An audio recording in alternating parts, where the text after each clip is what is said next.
नमस्कार साथियों, good evening. 8 बजे हैं और आपके सामने मैं हाजिर हूँ एक नई क्लास लेके। जैसे कि आपको बताया था, जब ज्योमेट्री की क्लास लगभग अपनी ख़त्म हो जाएगी तब मैं शुरू करूँगा पेडागोजीज इशू, शिक्षण शास्त्र। तो पेडागोजी इशू अपन आज से शुरू करेंगे। भाई, शिक्षण शास्त्र का आपके पेपर में आधा आधा योगदान है। जैसे आधा अगर आपकी गणित का पोर्शन है तो आधा गणित के शिक्षण शास्त्र का पोर्शन है। अभी जितना भी अपन ने पढ़ा है अब तक गणित विषय में, जो भी अपनी लगभग 17-18 क्लासेस हुई हैं, उन क्लासेस में अगर आपने अच्छे से उन क्लासेस को पढ़ लिया तो मेरे हिसाब से तो जितने सवाल आपके पेपर में आते हैं 15 सवाल, उनको आप 15 की 15 एज इट इज करके आ जाओगे, क्योंकि बहुत ज़्यादा बहुत हार्ड और बहुत डीपली क्वेश्चंस नहीं आते हैं, ऊपर ऊपर से सवाल को पूछता है। ठीक है, आज हमारा चर्चा करने का विषय है गणित शिक्षण शास्त्र। देखो, वास्तविकता में गणित शिक्षण शास्त्र क्या है, गणित शिक्षण शास्त्र को किस तरीके से पढ़ा जाए, इसकी अपने को चर्चा करनी है। और इसी प्रकार के सवाल अपने पेपर में पूछे जाते हैं। तो पहले मैं उसके सिलेबस की चर्चा कर देता हूं कि बेसिकली सिलेबस है क्या और अपने को पढ़ना क्या क्या है इसमें। तो देखिए, गणित शिक्षण शास्त्र द्वारा चिंतन एवं तर्क शक्ति का विकास करना। पाठ्यक्रम में गणित का स्थान, पाठ्यक्रम में गणित का क्या स्थान है, गणित की भाषा कैसी होती है, प्रभावी शिक्षण हेतु परिवेश आधारित उपयुक्त शैक्षणिक सहायता सामग्री का निर्माण, मूल्यांकन की विधियां, मतलब गणित में मूल्यांकन की क्या क्या विधियां हैं, निदानात्मक परीक्षण, शिक्षण की क्षमता का विकास, विधियों का कक्षा शिक्षण में उपयोग। जो अपन शिक्षण की विधियां पढ़ेंगे, मूल्यांकन विधि होती है, हेयुरिस्टिक विधि होती है, प्रयोगशाला विधि होती है, उन विधियों का शिक्षण में क्या उपयोग है, उन चीजों की चर्चा करनी है। आपको देखने में लग रहा होगा छोटा सा टॉपिक है और जल्दी से अपन 1-2 क्लास में इनको खत्म कर लेंगे, लेकिन ऐसा नहीं है। पेडागोजी देखने में छोटी भले ही लग रही हो, लेकिन इनके डीपली बहुत सारी चीजें हैं। देखो यार, अब मैं एक छोटी छोटी चीज़ों को जोड़ता हुआ यहाँ से ले चलूँगा। कुछ ट्रिक्स भी अपन पढ़ेंगे परिभाषाओं को याद करने की यहाँ पे। तो सबसे पहला तो ये है, मेरे मन में एक सवाल, जब भी कोई बच्चा पढ़ता है गणित, जैसे आप भी पढ़ते हैं, मैं भी पढ़ता हूँ, तो सबसे पहले तो मन में एक सवाल ये उठता है कि यार गणित में गिनती, पहाड़े और गणनाओं के अलावा भी कुछ हो सकता है क्या? बिल्कुल हो सकता है। गणित शिक्षण शास्त्र जब हम नहीं जानते थे, जैसे जो मेरे बैकग्राउंड को जानते हैं, AIEEE से बीटेक किया हुआ है मैंने, तो मेरा और गणित शिक्षण शास्त्र का कुछ खास संबंध नहीं रहा। जब मैंने गणित पढ़ाना शुरू किया या गणित में जब मेरा इंटरेस्ट हुआ, तब मैंने पढ़ी गणित शिक्षण शास्त्र। आप यकीन नहीं करेंगे, जैसे मान लीजिए आपका गणित में इंटरेस्ट हुआ और गणित आप पढ़ना शुरू किए, तो बच्चा गिनती सीखता है, बच्चा पहाड़े सीखता है, बच्चा प्रतिशत करता है, बच्चा समय और कार्य के सवाल करता है, इस प्रकार के। लेकिन मेरे मन में कई सारे सवाल थे, जो सवाल मेरे मन में उमड़ रहे थे, और उन्हीं सवालों को अपन क्या बोलते हैं, शिक्षण शास्त्र बोलते हैं। और वो सवाल क्या थे, मैं सोचता था बैठा बैठा कि भाई ये गणित नाम कहाँ से आया, गणित का नाम ही कहाँ से आया, गणित को क्यों पढ़ा जाए, गणित को कैसे पढ़ा जाए। सही है, गणित, ये जो अपन गणनाएं करते हैं, ये जो अपन गिनती करते हैं, ये और किसी विषय में शामिल क्यों नहीं हुए, ये गणित में ही शामिल क्यों हो गए, गणित का जो नाम आया वो गणित का नाम बनाया किसने होगा। तो इस प्रकार के अजीब अजीब सवाल मेरे मन में चल रहे थे और मैं डेली इनसे लड़ा करता था अपने मन ही मन में। तब जाके मेरे अध्यापकों के माध्यम से, अच्छी अच्छी किताबों के माध्यम से, गूगल के माध्यम से पता चला कि गणित शिक्षण शास्त्र में केवल ये नहीं है कि आप गणनाएं करना सीख गए। मैं क्या सोचता था कि मुझे सब कुछ आता है, मुझे पहाड़े आते हैं, मुझे गिनती आती है, मैं सवालों को हल कर लेता हूं, मैं प्रतिशत के सवालों को हल कर लेता हूं, मैं अनुपातों के सवालों को हल कर लेता हूं। लेकिन ऐसा नहीं था। गणित में और भी बहुत कुछ है। जैसे अगर मैं उदाहरण के लिए कहूँ तो अब ऐसा तो है नहीं कि पहले से ही first, second, third, fourth, fifth, six इस तरीके से क्लास हुआ करती थी, या गणित शुरू से ही आया होगा इसमें। तो मेरे मन में सवाल आया कि यार जब इस तरीके से बच्चों को बिठा के पढ़ाना शुरू किया होगा, जब अलग अलग कक्षाएं बनी होंगी, तो जरूरी तो है नहीं कि गणित शुरू में डाल दिया होगा। तो ये गणित कब डाला गया, किसने इसका मुद्दा उठाया था कि गणित विषय को भी छोटी छोटी कक्षाओं में शुरू करना चाहिए। जैसे आपको पता होगा कि फर्स्ट क्लास से 10th क्लास तक गणित विषय पढ़ना अनिवार्य है, उसके बाद वो ऐच्छिक विषय हो जाता है। अगर आप 11th-12th में बायोलॉजी लेना चाहते हैं, बायोलॉजी ले लीजिए, कॉमर्स लेना चाहते हैं, कॉमर्स ले लीजिए, मैथमेटिक्स लेना चाहते हैं, मैथमेटिक्स ले लीजिए। 10th क्लास के बाद वो एक ऐच्छिक विषय हो जाता है। वो आपके ऊपर है, आप लेना चाहते हैं या नहीं लेना चाहते हैं। लेकिन एक कक्षा 1 से लेकर कक्षा 10 तक ये अनिवार्य किसने किया, कोठारी आयोग क्या है, NCF 2005 क्या है। तो इस प्रकार के सवाल मेरे मन में उमड़ रहे थे और जब मैंने पढ़ना शुरू किया, आप यकीन मानिए पेडागोजी पढ़ने में बहुत आनंद आया। ये एक ऐसा, ये रटने वाला विषय नहीं है, ये गणित से भी ज्यादा समझने वाला विषय है। तो अपने को इसको गणित से भी और बहुत अच्छे तरीके से समझना होगा। ठीक है, तो भाई ये अपने कुछ सवाल हैं और इन सवालों का जवाब अपने अपन को ढूंढना है। तो वास्तविकता में गणित बहुत फैला हुआ विषय है। जैसे मैंने जब पढ़ना शुरू किया गणित को, तो या समझना शुरू किया, तो मुझे लगा कि यार हर जगह गणित है। दैनिक जीवन में जितने भी अपन काम करते हैं वो गणित के माध्यम से होते हैं। जैसे अपन बाजार गए, मार्केट से सब्जी लेनी है, मार्केट से कोई सामान लेना है, उसको कितना पैसा देना है, कितने पैसे वो रखेगा, कितने पैसे वापस करेगा, ये सारी गणनाएं। तो किसी वैज्ञानिक या किसी गणितज्ञ ने कहा है कि जन्म से और मृत्यु तक अगर कोई साथ देगा तो आपका गणित साथ देगा। मेरी बात समझ आ रहे हो? मतलब जन्म से मृत्यु तक जितने भी दैनिक जीवन में कार्य किए जाते हैं वो बिना गणित के असंभव हैं। आप खुद सोच के देखिए ना, आप मार्केट गए, सामान वगैरह आप लेते हो, तो बिना गणित के माध्यम से अपने को कोई भी उल्लू बना सकता है, कोई भी अपने को चूना लगा सकता है, कोई भी अपने को टोपी पहना सकता है। तो उसी प्रकार गणित शिक्षण शास्त्र बहुत जरूरी है यार, ठीक है। अब कई सारे वैज्ञानिकों की अगर बात करूं कि उन्होंने क्या परिभाषाएं दी, उन्होंने क्या बोला गणित के लिए, तो भाई जैसे आपको पता है कि जो अपना वैज्ञानिक है, जो विज्ञान है, जो जिस तरीके से तरक्की कर रहा है, जिस तरीके से नई नई खोजें कर रहा है, ठीक है, उसमें सबसे बड़ा योगदान किसका है? गणित का योगदान है। अगर आप यहाँ से चांद तक की दूरी नाप पा रहे हो, यहाँ से मंगल ग्रह जा पा रहे हो, तो बिना गणित के संभव नहीं है। केवल विज्ञान एक ऐसा विषय नहीं, सारे ही विषय ऐसे हैं जो बिना गणित के असंभव हैं, ठीक है। अब कई सारे गणितज्ञ या कई सारे वैज्ञानिक अपने ऐसे हुए हैं जिन्होंने अपने अपने अलग अलग विचार रखे हैं, अपने अपने अलग लेखन रखे हैं। उन्होंने क्या क्या कहा है, जरा उसकी अपन चर्चा करते हैं। जैसे आपने नाम सुना होगा आयलर ने क्या कहा था कि गणित विज्ञान की रानी है। मतलब अगर आपको विज्ञान पढ़ना है तो पहले आपको गणित का अध्ययन करना जरूरी है। जैसे अगर मैं कहूँ आइंस्टीन, जिसको सब जानते हैं, मुझे पहचान कराने की ज़रूरत नहीं है, आइंस्टीन ने क्या कहा कि गणित एक ऐसा विषय है जो बच्चे को या किसी को भी स्वतंत्र और सत्यनिष्ठा का ज्ञान कराता है। बच्चे को स्वतंत्र और सत्यनिष्ठा का ज्ञान कराता है। ऐसे प्रोफेसर लॉक ने क्या कहा कि बच्चे के मस्तिष्क में तर्क शक्ति, नए नए विचारों का प्रदान होना, नए नए विचारों का आना, वो किसके माध्यम से होता है? गणित के माध्यम से होता है। मतलब मन और मस्तिष्क में तर्क शक्ति का विकास किसके माध्यम से किया जाता है? ये प्रोफेसर लॉक ने कहा था। तो इस प्रकार की बहुत सारी परिभाषाएं हैं जो अपने को पढ़नी है।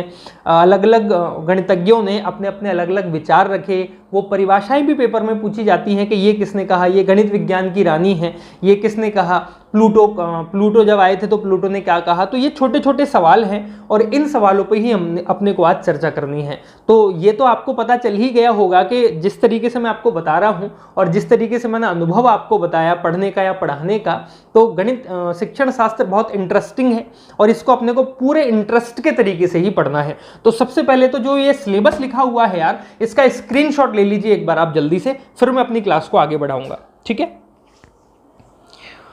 जल्दी से एक बार स्क्रीनशॉट ले लीजिए। देखो ना यार, अगर अपन किसी अपने विकास की भी बात करते हैं, चाहे वो भौतिक विकास हो, सामाजिक विकास हो, सांस्कृतिक विकास हो, तो उसमें भी गणित का महत्वपूर्ण योगदान है। आप सोच रहे होगे सर आप गणित पढ़ाते हो तो इसलिए गणित की अतिशयोक्ति कर रहे हो। गणित की अतिशयोक्ति नहीं है, आप अपने ऊपर इस्तेमाल करके देखना। जब आप उठते हो और जब आप सोते हो तो आप कितनी गणित की गणनाएं करते हो। जब आप सोचते भी हो ना कि आज मैंने 4 चीज़ें सोची, आज मैंने 5 चीज़ें सोची हैं, तो ये 4 और 5 चीज़ कहाँ से निकल के आई? गणित से निकल के आई हैं। क्लियर है? चलिए सर, तो अब मैं उम्मीद करता हूँ कि आपने या तो लिख लिया होगा या स्क्रीनशॉट लेके संभाल कर रख लिया होगा। रही बेटा अपनी लाइव क्लास की बात, तो 2 दिन से मैं कोशिश कर रहा हूँ लाइव क्लास लेने की। नेट की बहुत ज़्यादा प्रॉब्लम आ रही है, इस वजह से मेरी लाइव क्लास नहीं हो पा रही है। मैं उम्मीद करूँगा बहुत जल्दी लाइव आने का, ठीक है। नहीं तो जिस टाइम मैं लाइव आता हूँ उसी टाइम आपको वीडियो मिल जाएगी। और मेरी लाइव क्लास और मेरी वीडियो क्लास में बहुत ज़्यादा डिफरेंस नहीं मिलेगा आपको, ठीक है।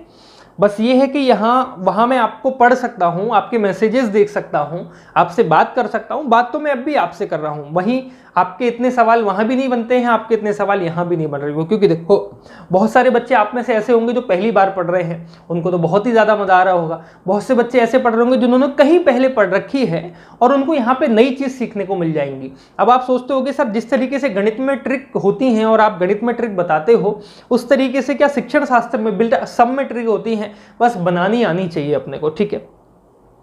तो मैं आपके सामने एक सवाल, सबसे पहला सवाल ये है कि यार ये गणित जो है देखो एक डेमो क्लास अपनी मैंने डाल दी थी जब बैच अपना 10 जून से शुरू हुआ था, तो उससे पहले मैंने सारे टीचर्स की एक एक डेमो क्लास डाली थी ताकि आपको पता चल सके कि हमारे शिक्षक आपको किस तरीके से पढ़ा रहे होंगे। तो वहाँ डेमो क्लास में जो मैंने बताया था एक बार जल्दी जल्दी उसको मैं रिपीट कर दूंगा, इंपॉर्टेंट है। और उसमें जो चीज़ें नहीं बताई थी उन चीज़ों को भी मैं आपको यहाँ पर बता दूंगा, ठीक है। देखो सबसे पहला सवाल मेरे मन में उमड़ता है कि गणित क्या है यार, गणित क्या है। गणित क्या से मतलब होता है कि गणित का अर्थ क्या है। अब जहां अर्थ की बात आ जाती है वहां परिभाषाओं की बात आती है, और जहां परिभाषाओं की बात आती है वहां एक नहीं 100 लोगों ने परिभाषा दे रखी होती है। तो अपन 100 लोगों को नहीं पढ़ रहे होंगे, या तो जो प्रश्न आपके एग्जाम में पूछे गए हैं या इंपॉर्टेंट हैं एग्जाम के लिहाजे से, मैं केवल उन्हीं पे चर्चा करूंगा। जो बड़े बड़े वैज्ञानिक या बड़े बड़े गणितज्ञ हुए हैं केवल उनकी अपन यहाँ पे चर्चा करेंगे। तो सबसे पहले आपके और मेरे मन में एक सवाल यह आया जब मैंने गणित पढ़ना शुरू किया, तो यार ये जो गणित है, ये नाम गणित, इसको तो हिंदी में बोलते हैं गणित और इसको इंग्लिश में बोलते हैं मैथमेटिक्स। मैथमेटिक्स, ये जो इनके नाम है, ये नाम कहां से निकल के आए और ऐसा क्यों हुआ कि गिनतियों को, पहाड़ों को इनके अंदर रखा गया, विज्ञान की भाषा को विज्ञान के अंदर रखा गया। किसने बताया था कि ये विज्ञान का क्षेत्र है, ये गणित का क्षेत्र है, इनको गणित के अंदर रखो। तो ये जो सवाल है ये अपने को ढूंढने हैं। तो गणित, सबसे पहले गणित शब्द मिला अपना संस्कृत भाषा में। तो जो गणित की उत्पत्ति हुई है वो कहां से हुई है, संस्कृत भाषा से। गणित नाम की उत्पत्ति कहां से हुई है, संस्कृत भाषा से हुई है। संस्कृत में एक शब्द आता है गण धातु। संस्कृत में एक शब्द आता है गण धातु, और इस गण का मतलब होता है गिनना। मतलब जिन चीजों की अपन गणना करते हैं, जिन चीजों को अपन गिनते हैं, वो किसके अंतर्गत आएगा, गणित के अंतर्गत आएगा। तो गणित शब्द कहां से लिया गया, अगर पेपर में पूछे तो किस भाषा का शब्द है ये, अपनी संस्कृत भाषा का शब्द है। मैथमेटिक्स संस्कृत का नहीं हो सकता, आपको पता है। मैथमेटिक्स में एक शब्द होता है मैथेमेटा, हिंदी में लिख देता हूं, मैथेमेटा। ये जो मैथेमेटा शब्द है ये अपना यूनानी भाषा का शब्द है।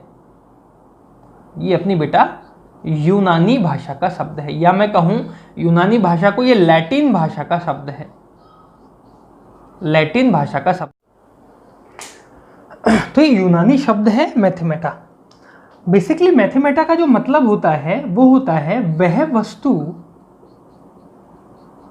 वस्तु जिसका हम या जिसका अध्ययन किया जाता है,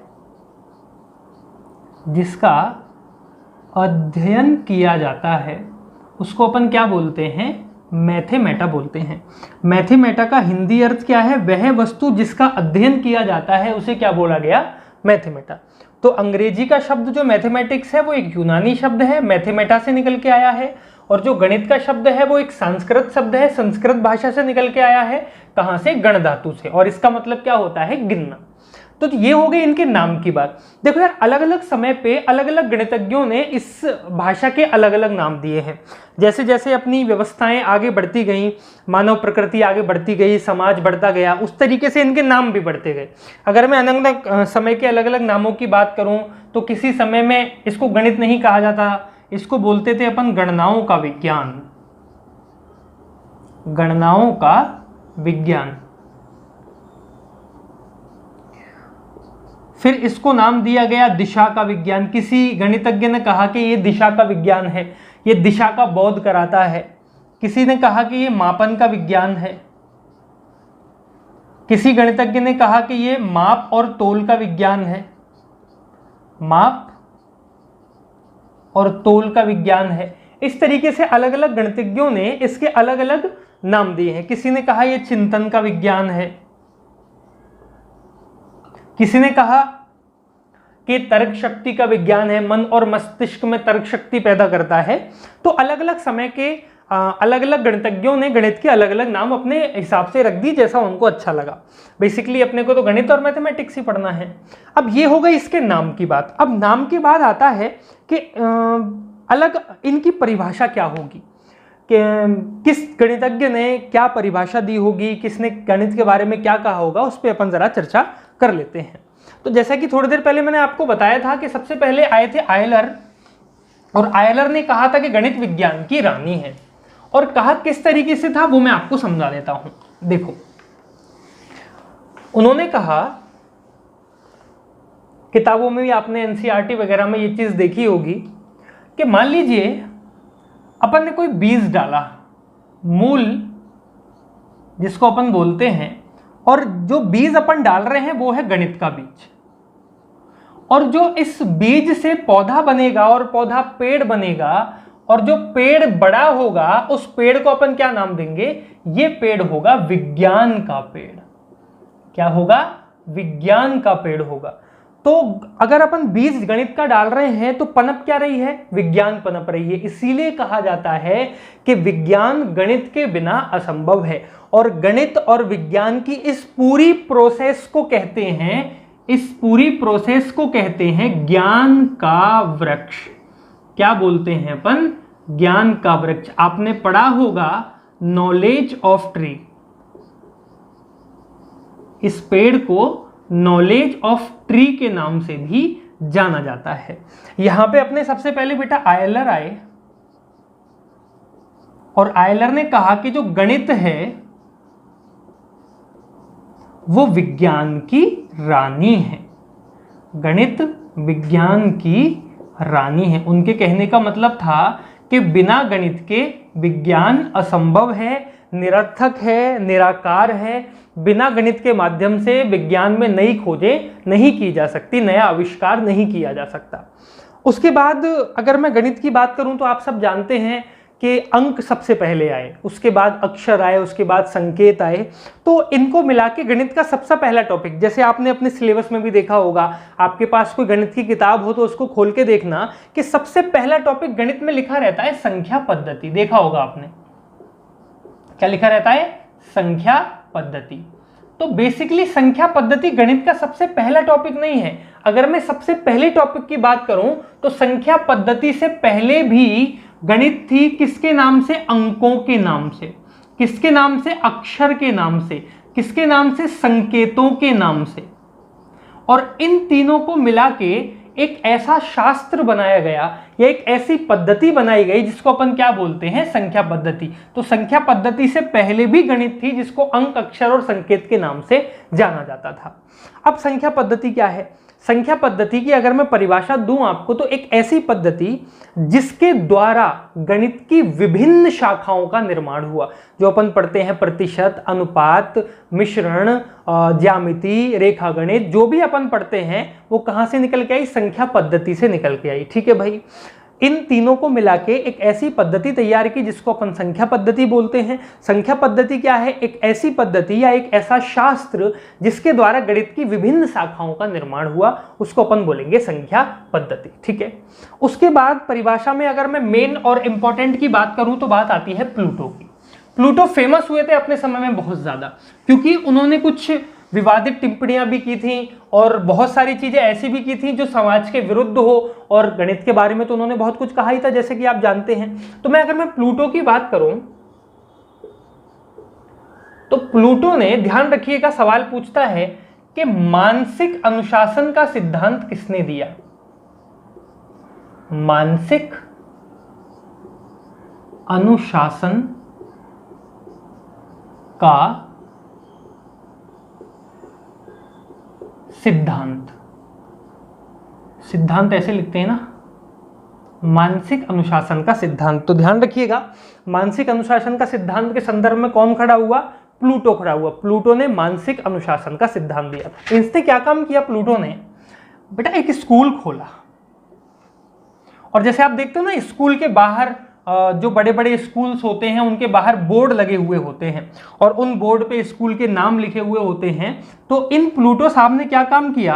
अपने स्कूल के बाहर एक बोर्ड लगाया, और उस बोर्ड पे कुछ टिप्पणी वाली स्थिति लिखी। वो क्या थी कि जो बच्चा या जो व्यक्ति, जो बच्चा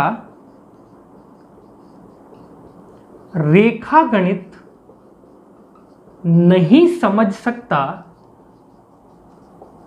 जो बच्चा रेखा गणित नहीं समझ सकता वो मेरे स्कूल में प्रवेश ना ले। जो बच्चा रेखा गणित नहीं समझ सकता वो मेरे स्कूल में प्रवेश ना ले। अब जैसे मान लीजिए मैं गया किसी का एडमिशन करवाने के लिए, मैंने बाहर बोर्ड लगा देखा कि जो बच्चा रेखा गणित नहीं समझ सकता वो मेरे स्कूल में प्रवेश ना ले। इसका मतलब क्या हुआ? अब पेरेंट्स जाते हैं एडमिशन कराने के लिए तो पढ़ते हैं अच्छा ये स्कूल है और इस स्कूल की ये खासियत है, बाहर लिखा हुआ हो तो अंदर गया, प्लूटो साहब से बात की तो प्लूटो साहब ने कहा कि देखो ये मानसिक अनुशासन के समर्थन में हमेशा खड़ा रहता हूँ। उन्होंने कहा कि मान लीजिए कोई बच्चा है और उसकी मानसिक स्थिति सही नहीं है, तो अगर उसकी मानसिक स्थिति सही नहीं है, अगर आप उससे बोलोगे कि एक सीधी रेखा खींच के बताओ तो वो सीधी रेखा कभी नहीं खींच पाएगा। उसके लिए ये भी सीधी होगी, उसके लिए ये भी सीधी होगी और उसके लिए ये भी सीधी होगी। अगर आप उससे बोलोगे बताइए इन तीनों में से कौन सी सीधी रेखा है, तो तीनों में से वो कोई भी जवाब दे सकता है। तो उन्होंने कहा था जिस बच्चे की मानसिक स्थिति सही नहीं है वो मेरे स्कूल में प्रवेश ना ले। इसका मतलब ये है कि जो प्लूटो थे वो कौन से गणित को ज्यादा महत्व देते थे? रेखा गणित को, ज्यामिति को ज्यादा महत्व दिया जाता था। ध्यान रखिएगा, हमेशा पूछता है रेखा गणित के बारे में सबसे पहले किसने अपने पक्ष रखा? सबसे पहले किसने पक्ष रखा? प्लूटो ने सबसे पहले पक्ष रखा था। इन्होंने एक स्कूल खोला और उस स्कूल के बाहर एक बोर्ड पे लिख दिया कि जो बच्चा रेखा गणित नहीं समझ सकता या जिस बच्चे का मानसिक अनुशासन सही नहीं है वो बच्चा मेरे स्कूल में प्रवेश नहीं लेगा। बात मेरी समझ आ गई? अब चलते हैं आगे। इसी प्रकार से कुछ इंपॉर्टेंट गणितज्ञ और वैज्ञानिक हुए हैं जिन्होंने गणित के बारे में अपने अलग अलग विचार रखे हैं। अब देखो यार, अगर मैं ऐसे आपको परिभाषा बताऊंगा एक एक करके तो परिभाषा में अपना बहुत समय चला जाएगा। तो मैंने यहाँ पे एक ट्रिक तैयार की है और उस ट्रिक के माध्यम से अपन परिभाषाओं को याद भी कर लेंगे और पेपर में जल्दी भी याद आ जाएंगी। तो वो ये है, वेद से आया वेदा, थोड़ा गैप में लिख देता हूं, वेदारो गेलो हो पर मां बेटे ने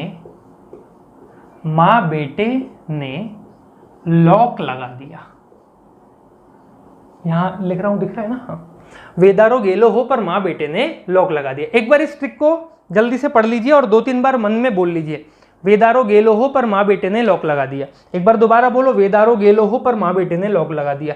यहीं पे याद हो जाना चाहिए आपको शिक्षण शास्त्र। घर जाके पढ़ने की आवश्यकता नहीं होनी चाहिए, मतलब दो घर पे तो हो ही, दोबारा पढ़ने की आवश्यकता नहीं होनी चाहिए। एक बार रिपीट करो, वेदारो गेलो हो पर माँ बेटे ने लॉक लगा दिया। दोबारा रिपीट करो, वेदारो गेलो हो पर माँ बेटे ने लॉक लगा लिया। वेदारो गेलो हो पर माँ बेटे ने लॉक लगा दिया। वेदारो गेलो हो पर माँ बेटे ने लॉक लगा दिया। यहाँ पे कई सारे गणितज्ञों के नाम और कई सारी संस्थाओं के नाम निकल के आएंगे जिन्होंने गणित के बारे में अपने अलग अलग विचार रखे। देखिए, ये आपको थोड़ा सा अजीब लग रहा होगा लेकिन 2-3 बार पढ़ोगे तो आपको रट जाएगा। ये मैं राजस्थान का रहने वाला हूं, अगर आपको बता दूं, और हमारे राजस्थान में इस तरीके से ट्रिक बनाई गई थी तो मैं आपको बता रहा हूं। और उसी भाषा, मारवाड़ी भाषा में इस तरीके से बोला जाता है। बेटा, वेदा से निकल के आया वेद और ज्योतिष। क्या निकल के आया? वेद और ज्योतिष। ये रो से निकल के आया रोजर बेंकन। नाम याद करते लो साथ के साथ और लिखते चलो अगर लिख रहे हो तो। गैलो से तो आप समझ ही गए होंगे, गैलीलियो निकल के आया, ये गैलीलियो भी बोलते हैं इनको। अगर लिखने में मैं कोई गड़बड़ कर रहा हूं नाम में तो मेरी भावनाओं पे जाओ, केवल लेखन पे मत जाइए, ठीक है। हो से निकल के आया हॉग।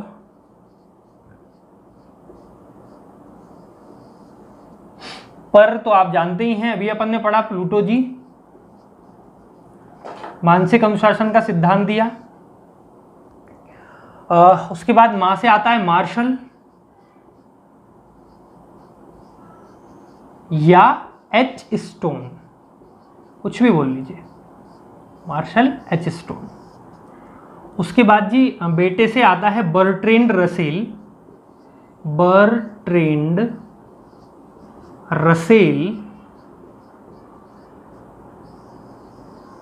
और लॉक से आता है लॉक के बारे में मैंने आपको थोड़ी देर पहले भी बताया था कि इनका कहना है कि बच्चे के मन और मस्तिष्क में चिंतन पैदा करता है गणित।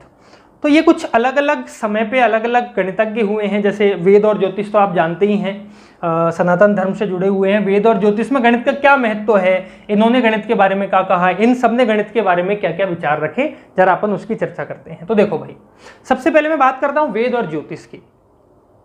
तो वेद और ज्योतिष में कहा जाता है एक बहुत ही अतिशयोक्ति के माध्यम से कि जिस प्रकार सर्प के सर पर, सर्प मतलब सांप, जिस प्रकार सर्प के सर पर मणि शोभायमान होती है, जिस प्रकार सर्प के सर पर मणि शोभायमान होती है, और मयूर, मयूर से क्या समझते हो, मोर, मोर के सर पर मुकुट शोभायमान होता है, जिस प्रकार सांप के सर पर मणि और मयूर के सर पर मुकुट शोभायमान है, वही महत्व वेद और ज्योतिष में किसका है, गणित का है। मेरी बात समझ पाए, वही महत्व किसका है, गणित का। किसमें, वेद और ज्योतिष में। अगर मैं कहूं रोजर बैंकन की बात, तो रोजर बैंकन ने क्या कहा, ये चीज समझ आई ना आपको कि सर्प के सर पर मणि शोभायमान होगी, ठीक है, समझ पाए इस चीज को।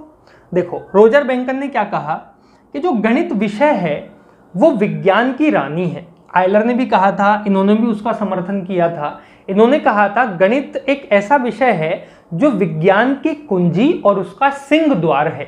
मतलब अगर आप गणित नहीं पढ़ते हो तो विज्ञान को नहीं समझ सकते हो। इन्होंने कहा गणित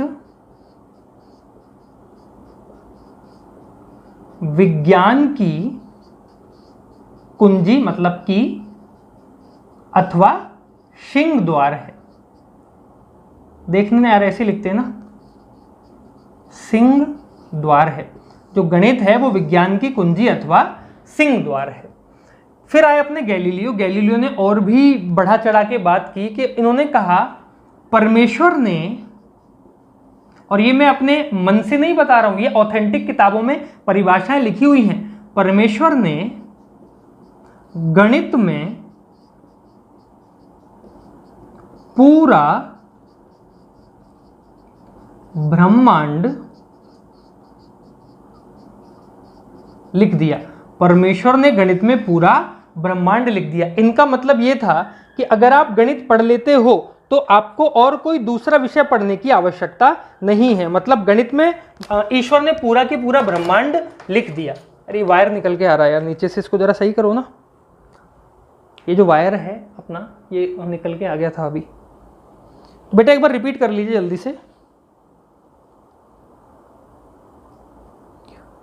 ठीक है। किसने कहा था, गैलीलियो ने। अब आते हैं अपन हॉग की तरफ। हॉग क्या बोलते हैं कि जो गणित है वो संस्कृति और सभ्यता का दर्पण है। हॉग ने क्या कहा, जो गणित विषय है वो संस्कृति और सभ्यता का दर्पण है। ठीक है, परिभाषाओं को याद करते चलो साथ के साथ यार, है ना। वो ये नहीं पूछेगा आपसे कि गैलीलियो ने क्या कहा, वो ये पूछेगा कि ये किसने कहा, ये किसने कहा, ये कहाँ लिखा हुआ है। संस्कृति और सभ्यता का दर्पण है, ये किसने कहा, तो आप कहोगे हॉग ने कहा। प्लूटो के बारे में आप जानते ही हो, पढ़ लिया अपन ने, मानसिक अनुशासन का सिद्धांत दिया था इन्होंने। मार्शल और एचस्टोन, इनका कहना है कि गणित विषय जो है वो अमूर्त विषय है, एक अमूर्त विषय है, लेकिन मूर्त रूप से परिभाषित है। अमूर्त विषय है लेकिन मूर्त रूप से परिभाषित है। इनका मतलब यह था कि गणित एक ऐसा विषय जिसकी गणना मस्तिष्क में की जा सकती है। जैसे मैं आपसे कहूं 2 और 2 कितने होते हैं, तो आपने कहा कि सर 2 और 2 4 होते हैं, तो ये क्या हो गया, अमूर्त हो गया, हमको दिख नहीं रहा 2 कहाँ है 2 कहाँ है। फिर भी अपन ने दोनों को जोड़ के 4 आंसर निकाल लिया। लेकिन मूर्त रूप से परिभाषित है, मतलब एनसीईआरटी में, सीबीएसई में सब जगह लिखा हुआ है, गिनतियां लिखी हुई हैं, संकेत लिखे हुए हैं, अक्षर लिखे हुए हैं, संख्या पद्धति लिखी हुई है। मतलब मूर्त रूप तो है, लेकिन इसकी जब अपन गणना करते हैं तो अमूर्त रूप से कर सकते हैं। ठीक है, मूर्त और अमूर्त का मतलब होता है ये।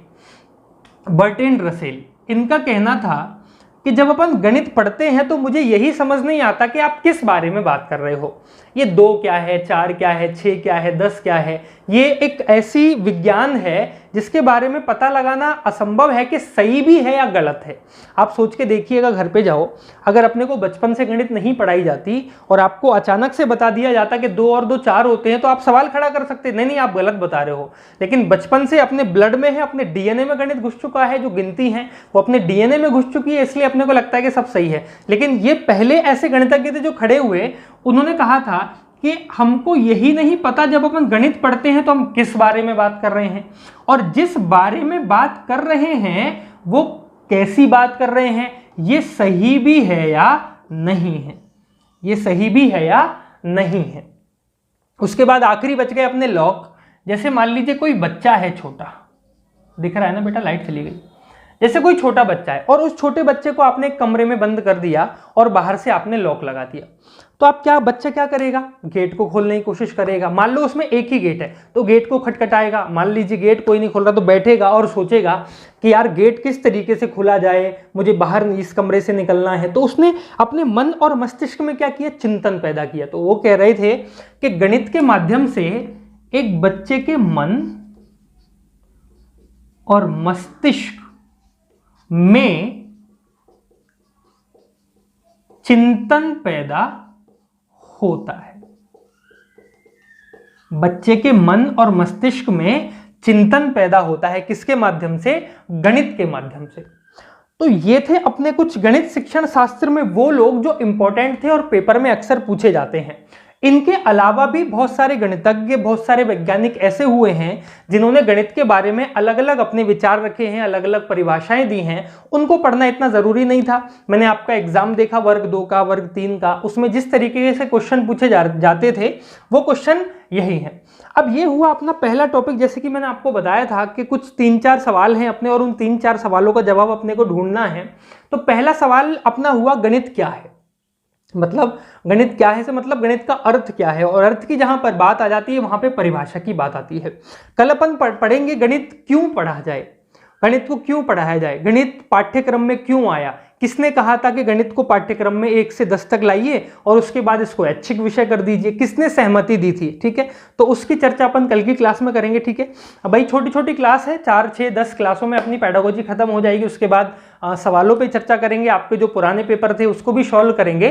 बहुत बहुत धन्यवाद आपका। क्लास को देखिए बड़ी प्यार से, बहुत अच्छी क्लास है। धन्यवाद।